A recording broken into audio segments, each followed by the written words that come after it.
श्री सद्गुरु महाराज की जय। महर्षि संतसेवी परमहंस जी महाराज का प्रवचन। महर्षि संतसेवी ज्ञान गंगा, जग में रहने की कला। इस प्रवचन का प्रथम भाग। मंगल मूर्ति सतगुरु मिलव शरवाधार। मंगलमय मंगल करना विनवं बारंबार। धन धन सद्गुरु सुखद महिमा कही न जाय।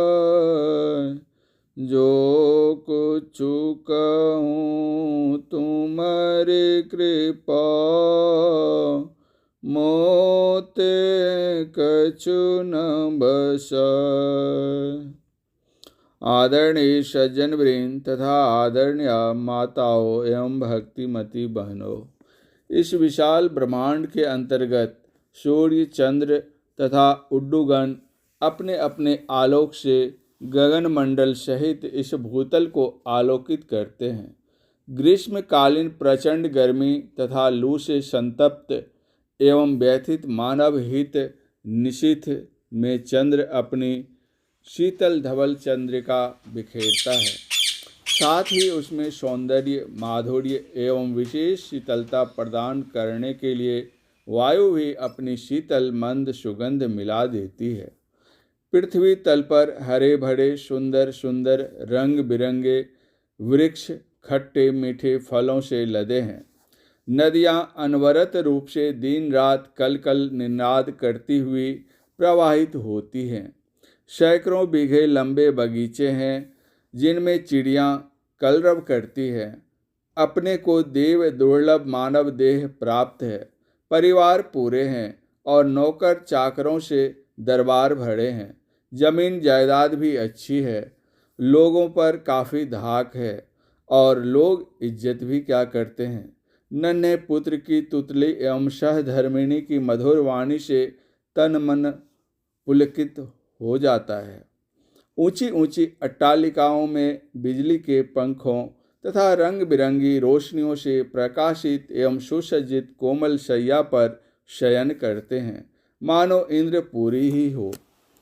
महल कंचन के बने बहुभांति शोभा होती रे।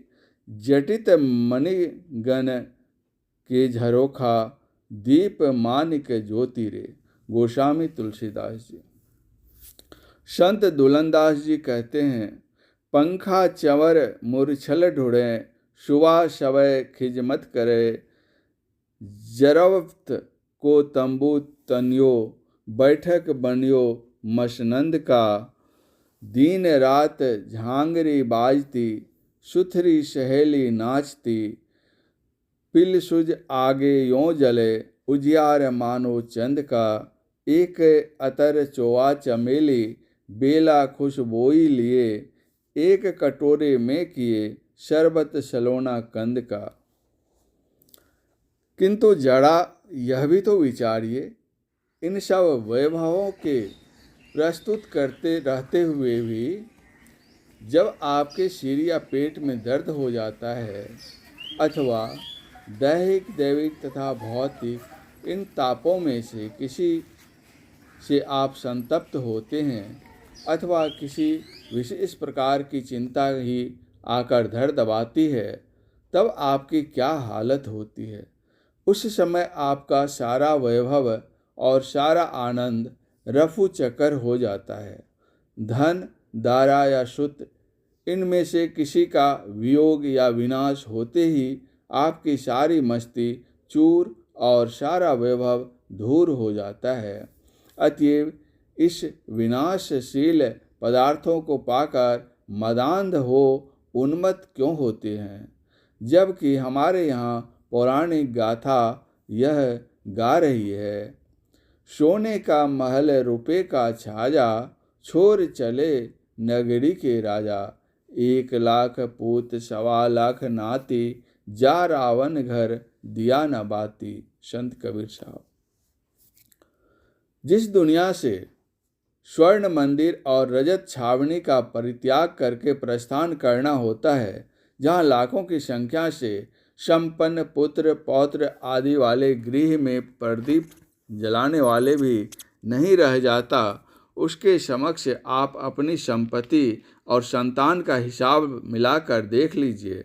फिर इन्हें गिने पुत्र पौत्र आदि को पाकर तथा कई तोले स्वर्ण एवं रजत पाकर व्यर्थ का अभिमान क्यों करते हैं।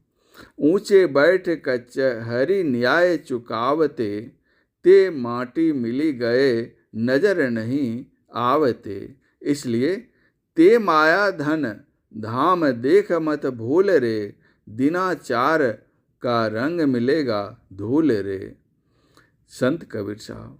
संतों के इन उपदेशपूर्ण वाक्यों पर ध्यान नहीं देकर उपर्युक्त वैभवों को पाकर अज्ञानी अपने को कृत्य समझता है और समझता है कि मैंने अमृत ही पा लिया। किंतु मैं कहता हूँ, आप ज्ञान कुंड में डुबकी लगाकर विवेक विलोचन से अवलोकन कीजिए तो सही। क्या आपको अमृत मिला? क्या ये अमृत हैं जिन्हें आप अमृत मान रहे हैं? ये तो हलाहल विष हैं। क्या इस विषय विष का पान करके आप आज तक तृप्त हुए? अथवा कोई इतिहास ऐसा कहता है कि आज तक कोई इन विषयों को पाकर तृप्त हुआ?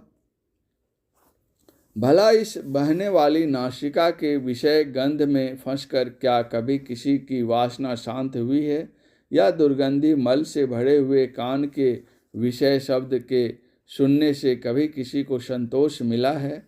या इस कीचड़ भरी नेत्रों के विषय रूप को देखने से कभी किसी की तृप्ति हुई है? या इस लार थूक खखार इत्यादि घृणोत्पादक वस्तुओं में लिथरी हुई जिह्वा के विषय रस से किसी की कभी तृष्णा दूर हुई? अथवा इस मैले पसीने से चिपचिपाती हुई त्वक इंद्रिय के विषय स्पर्श से भी किसी का मन शांत हुआ? यदि नहीं, तो फिर आप क्यों मृगा की नाई विषय मरीचिका के पीछे मर रहे हैं? क्या आप यह नहीं जानते कि राजा ययाति अपने पुत्र की जवानी पाकर भी अतृप्त ही रहा? ऐसा क्यों न हो? भला प्रज्वलित कामाग्नि भी कहीं भोग घृत से बुझती है?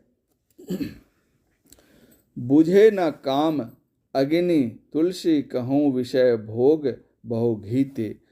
सच तो यह है कि जिमि प्रति लाभ लोभ अधिकाई की भांति विषय भोग घृत को पाकर कामाग्नि और भी अधिक भड़क उठती है। इंद्रियों में नेत्र को सबसे ऊंचा स्थान बैठने के लिए मिला है। यदि आप इस नेत्र के विषय रूप को ही लीजिए, तो आप जिस किसी शरीर की सुंदरता एवं मुस्कान युक्त मुख को निहार कर मुग्ध हो सुख का अनुभव करते हैं, विचार कर देखिए तो सही उसमें क्या है। संपूर्ण देह न्यूनाधिक रूप से मांस की लोथों से लदी है तथा मुस्कान युक्त मुख तो प्रत्यक्ष हड्डियों का प्रदर्शन ही है। भगवान बुद्ध ने कहा है, यानी मानी अपत्थानी अला बुनेव शारदे, कलोत्कानी अट्ठिनी तानी दिश्वान कारति, अट्ठिनं नगरं कतं मंसलोहित लेपनं, यथ जड़ा च मच्चु च मानो मक्खो च ओहितो। धम्मपद गाथा 149-150। शरद काल की अपथ्य लौकी की भांति फेंक दी गई या कबूतर किसी सफ़ेद हो गई हड्डियों को देखकर किसको इससे शरीर से प्रेम होगा। शरीर हड्डियों का ढांचा नगर बना है जिस पर मांस और लहू का लेप चढ़ा है। इसमें जड़ा मृत्यु अभिमान और द्वेष छिपे हैं। इस प्रवचन का शेष भाग अगले प्रवचन पाठ में। श्री सद्गुरु महाराज की जय।